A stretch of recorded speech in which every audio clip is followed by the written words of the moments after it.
তিন দিনের টানা বৃষ্টিতে জলাবদ্ধতার কবলে পড়েছে দক্ষিণ পশ্চিমাঞ্চলের ৮টি জেলা।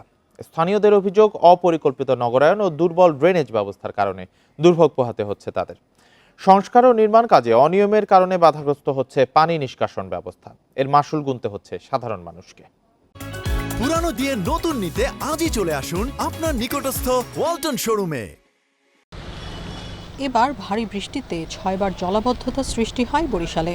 নগরবাসীর অভিযোগ, নিয়মিত ড্রেন পরিষ্কার না করা ও পয় নিষ্কাশন লাইন অকার্যকর থাকায় দুর্ভোগ পোহাতে হচ্ছে তাদের।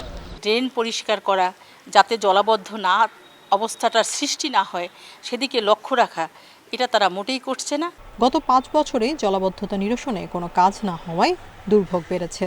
সংকট কাটাতে দীর্ঘমেয়াদী পরিকল্পনার কথা ভাবছেন কর্তৃপক্ষ।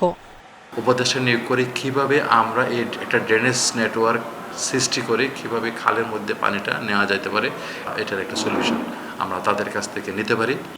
খুলনায় অতিবৃষ্টিতে জলাবদ্ধতার কবলে নগরবাসী। তাদের অভিযোগ, লোক দেখানো উন্নয়ন কাজ এবং তার সময় মতো শেষ না করায় দুর্ভোগ বেড়েছে। উন্নয়ন কাজটা যদি চলমান থাকতো তাহলে আমাদের এই জলাবদ্ধতা থেকে আমরা হয়তো রেহাই পেতাম। জলাবদ্ধতায় স্থবির যশোরের জনজীবন। স্থানীয়দের অভিযোগ, অপরিকল্পিত ড্রেনেজ ব্যবস্থার কারণে বাধাগ্রস্ত হচ্ছে শহরের উত্তর ও দক্ষিণাংশের পানি নিষ্কাশন। তো ঠিক মতন কাজ হয় না, এখানে অনেক দুর্নীতি হয়েছে। লীগের সময় যে মেয়র ছিল, সে মেয়র তো যে হচ্ছে টাকা বরাদ্দ পেয়েছে সব টাকায় নিজেদের পকেট ভরেছে।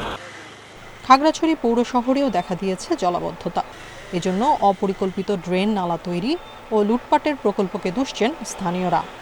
পানি নিষ্কাশনের জন্য ছোট করে একটা ড্রেন করা হচ্ছে, কিন্তু এটা দিয়ে পুরোপুরি পানি যাওয়ার মতো কোনো ব্যবস্থা হচ্ছে না।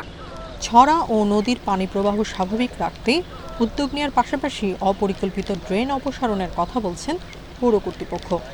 প্রাকৃতিক ছড়া নদী এগুলোকে যথাযথভাবে পরিষ্কার রেখে তাদের তাহলেই মোটামুটি যে পারপাসটা সেটা আমাদের সলভ হয়ে যায়। ড্রেন পুনরুদ্ধার এবং জলাবদ্ধতা দূরীকরণের সর্বাত্মক ব্যবস্থা গ্রহণ করব। এছাড়া জলাবদ্ধতায় দক্ষিণ পশ্চিমাঞ্চলের চুয়াডাঙ্গা, মেহেরপুর, ঝিনাইদহ, কুষ্টিয়াতেও ভোগান্তি বেড়েছে স্থানীয়দের। Tania Nasrin, independent news.